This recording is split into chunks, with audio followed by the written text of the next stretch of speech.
ಕೌಶಲ್ ಕನ್ನಡ ವೀಕ್ಷಿಸುತ್ತಿರುವ ಎಲ್ಲ ಸ್ನೇಹಿತರಿಗೂ ನಮಸ್ಕಾರ. ಕೌಶಲ್ ಕನ್ನಡದ ಮತ್ತೊಂದು ವಿಡಿಯೋಗೆ ಸ್ವಾಗತ. ಇವತ್ತಿನ ವಿಡಿಯೋದಲ್ಲಿ ನಾವು ನಿಮಗೆ ಡೆವಿಲ್ ಸಿನಿಮಾದ ಬಗ್ಗೆ ಒಂದಿಷ್ಟು ಮಾಹಿತಿ, ಒಂದಿಷ್ಟು ಅಪ್ಡೇಟ್ಸ್ಗಳನ್ನು ನಿಮ್ಮ ಮುಂದೆ ನಾವು ಪ್ರಸ್ತುತಪಡಿಸ್ತಾ ಇದ್ದೀವಿ. ಡೆವಿಲ್ ಸಿನಿಮಾ ನಟ ಚಾಲೆಂಜಿಂಗ್ ಸ್ಟಾರ್ ದರ್ಶನ್ ಅಭಿನಯದ ಬಹುನಿರೀಕ್ಷಿತ ಸಿನಿಮಾ. ಎಲ್ಲ ಅಂದುಕೊಂಡಂತೆ ನಡೀತಾ ಇದ್ರೆ ಈಗಾಗಲೇ ಈ ಸಿನಿಮಾ ರಿಲೀಸ್ ಆಗಿ ದಾಖಲೆ ಮೇಲೆ ದಾಖಲೆಯನ್ನು ಬರೆದು ಕನ್ನಡ ಚಿತ್ರರಂಗದಲ್ಲಿ ಹೊಸ ಇತಿಹಾಸವನ್ನು ಬರಿತಾ ಇತ್ತು. ಆದರೆ ಒಂದಿಷ್ಟು ಆಂತರಿಕ ಸಮಸ್ಯೆಗಳಿಂದಾಗಿ ಈ ಸಿನಿಮಾ ರಿಲೀಸ್ ಆಗಿಲ್ಲ. ಕಾರಣ ಎಲ್ಲರೂ ಕೂಡ ಗೊತ್ತಿರುವಂತದ್ದೇ. ಇರಲಿ, ಈ ವಿಚಾರವನ್ನ ಪಕ್ಕಕ್ಕಿಡೋಣ.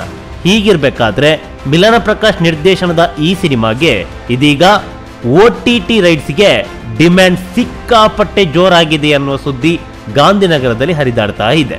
ದರ್ಶನ್ ಅವರಿಗೆ ಕನ್ನಡ ಚಿತ್ರರಂಗ ಮಾತ್ರವಲ್ಲ, ಈಗಾಗಲೇ ದೇಶದಾದ್ಯಂತ ಸಿಕ್ಕಾಪಟ್ಟೆ ಕ್ರೇಜ್ ಉಂಟಾಗಿದೆ. ಹೀಗಾಗಿ ಈ ಸಿನಿಮಾವನ್ನ OTT ಮೂಲಕ ಸ್ಟ್ರೀಮಿಂಗ್ ಮಾಡೋದಕ್ಕೆ ನಾನಾ ಸಂಸ್ಥೆಗಳು ಮುಂದೆ ಬರ್ತಾ ಇದೆ. ದೊಡ್ಡ ದೊಡ್ಡ ಮೊತ್ತಕ್ಕೆ ಈ ಸಿನಿಮಾವನ್ನ ಕೇಳ್ತಾ ಇದೆ ಎನ್ನುವ ಮಾತುಗಳು ಗಾಂಧಿನಗರದಾದ್ಯಂತ ಹರಿದಾಡ್ತಾ ಇದೆ.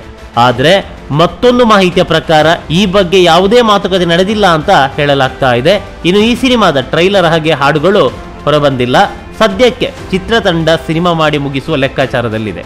ಶೀಘ್ರದಲ್ಲೇ ಹಾಡಿನ ಚಿತ್ರೀಕರಣಕ್ಕಾಗಿ ವಿದೇಶಕ್ಕೆ ಕೂಡ ಪ್ರಯಾಣವನ್ನ ಬೆಳೆಸಲಿದೆ ಅಂತ ಹೇಳಲಾಗ್ತಾ ಇದೆ. ಇನ್ನು ದರ್ಶನ್ ಅವರ ಸಿನಿಮಾಗಳಿಗೆ ಸಿಕ್ಕಾಪಟ್ಟೆ ಕ್ರೇಜ್ ಇರುವಂತದ್ದು ಎಲ್ಲರೂ ಕೂಡ ಗೊತ್ತಿರುವಂತದ್ದೇ. ಕರ್ನಾಟಕದಲ್ಲಿ ಅತಿ ಹೆಚ್ಚು ಅಭಿಮಾನಿಗಳನ್ನ ಹೊಂದಿರುವಂತ ನಟ ಚಾಲೆಂಜಿಂಗ್ ಸ್ಟಾರ್ ದರ್ಶನ್. ಅದರಲ್ಲೂ ಡೆವಿಲ್ ಸಿನಿಮಾದ ಬಗ್ಗೆ ನಿರೀಕ್ಷೆ ಸಿಕ್ಕಾಪಟ್ಟೆ ಹೆಚ್ಚಾಗಿದೆ. ಹೀಗಾಗಿ ಡಿಜಿಟಲ್ ರೈಟ್ ಭರ್ಜರಿ ಬೆಲೆಗೆ ಮಾರಾಟವಾಗಲಿದೆ. ಅದಕ್ಕಾಗಿ ಡಿಮ್ಯಾಂಡ್ ಸೃಷ್ಟಿಯಾಗೋದ್ರಲ್ಲಿ ಯಾವುದೇ ರೀತಿಯಾದಂಥ ಅನುಮಾನ ಇಲ್ಲ. ಆದರೆ ಸದ್ಯಕ್ಕೆ ಅಂತಹ ಯಾವುದೇ ಚರ್ಚೆಗಳು ನಡೆದಿಲ್ಲ ಅನ್ನುವ ಮಾತುಗಳು ಕೂಡ ಕೇಳಿ ಬರ್ತಾ ಇದೆ. ಈ ವಿಚಾರವನ್ನು ಪಕ್ಕಕ್ಕೆ ಇಟ್ಟರೆ ಇದೀಗ ಈ ಸಿನಿಮಾದ ಟಾಕಿ ಪೋರ್ಷನ್ ಕಂಪ್ಲೀಟ್ ಆಗಿದೆ. ಒಂದಿಷ್ಟು ಕರೆಕ್ಷನ್ ದೃಶ್ಯಾವಳಿಗಳು ಹಾಗೆ ಹಾಡುಗಳ ಚಿತ್ರೀಕರಣವಷ್ಟೇ ಬಾಕಿ. ಹೀಗಿರಬೇಕಾದ್ರೆ ಇವೆಲ್ಲದರ ಮಧ್ಯೆ ಈ ಸಿನಿಮಾದ ಡಬ್ಬಿಂಗ್ ಕೆಲಸ ಕೂಡ ಆರಂಭವಾಗಿದೆ. ನಾಗರಬಾವಿಯಲ್ಲಿರುವ ಸಾಧು ಕೋಕಿಲ್ ಅವರ ಸ್ಟುಡಿಯೋದಲ್ಲಿ ಈಗಾಗಲೇ ಡಬ್ಬಿಂಗ್ ಕೆಲಸ ಆರಂಭವಾಗಿದೆ.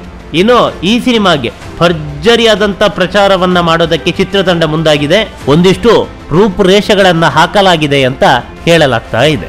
ಮತ್ತೊಂದು ಕಡೆಯಲ್ಲಿ ಮೊದಲಿಗೆ ದರ್ಶನ್ ಅವರು ತಮ್ಮ ಪಾತ್ರಕ್ಕೆ ವಾಯ್ಸ್ ಡಬ್ಬಿಂಗ್ ಮಾಡಲಿದ್ದಾರೆ. ಅಧಿಕಾರ, ಸೇಡು ಮತ್ತು ನಿಜವಾದ ಪ್ರೀತಿಯ ಕಥೆಯನ್ನ ಡೆವಿಲ್ ಸಿನಿಮಾ ಹೊಂದಿದೆ ಅಂತ ಹೇಳಲಾಗ್ತಾ ಇದೆ. ಇನ್ನು ಚಿತ್ರದಲ್ಲಿ ದರ್ಶನ್ ರಾಜ್ಯದ ಮುಖ್ಯಮಂತ್ರಿಯ ಅವತಾರದಲ್ಲಿ ಕಾಣಿಸಿಕೊಳ್ಳಲಿದ್ದಾರೆ ಎನ್ನುವುದು ಈಗಾಗಲೇ ಹೊರಬಂದಿರುವ ಒಂದು ಫೋಟೋದ ಮೂಲಕ ಜಗಜ್ಜಾಹಿರವಾಗಿದೆ. ಈ ಸಿನಿಮಾ ಚಿತ್ರೀಕರಣವನ್ನ ಬೆಂಗಳೂರು, ಮೈಸೂರು, ರಾಜಸ್ಥಾನದಲ್ಲಿ ನಡೆಸಲಾಗಿದೆ. ಇದರೊಂದಿಗೆ ದರ್ಶನ್ ಅವರು ತೀವ್ರವಾದಂತ ಬೆನ್ನು ನೋವಿಂದ ಕೂಡ ಬಳಲ್ತಾ ಇದ್ದಾರೆ. ಅವರು ಸಂಪೂರ್ಣವಾಗಿ ಚೇತರಿಸಿಕೊಳ್ಳಲಿಲ್ಲ. ಹೀಗಾಗಿ ಆಕ್ಷನ್ ಸನ್ನಿವೇಶಗಳನ್ನ ಸ್ವಲ್ಪ ತಡವಾಗಿ ಚಿತ್ರೀಕರಿಸಲು ಚಿತ್ರತಂಡ ಪ್ಲಾನ್ ಮಾಡಲಾಗ್ತಾ ಇದೆ ಅಂತ ಹೇಳಲಾಗಿದೆ. ಈ ಸಿನಿಮಾ ಯಾವಾಗ ರಿಲೀಸ್ ಆಗುತ್ತೆ ಅನ್ನೋದನ್ನ ಶೀಘ್ರದಲ್ಲೇ ಚಿತ್ರತಂಡ ಅನೌನ್ಸ್ ಮಾಡಲಿದೆ. ಈ ಸಿನಿಮಾಗೆ ಒಳ್ಳೆಯದಾಗಲಿ, ಹಾಗೆ ಭರ್ಜರಿಯಾದಂತಹ ಮೊತ್ತಕ್ಕೆ OTT ರೈಟ್ಸ್ ಸೇಲ್ ಆಗಲಿ ಅನ್ನೋದೇ ನಮ್ಮ ಆಶಯ. ನಮಸ್ಕಾರ.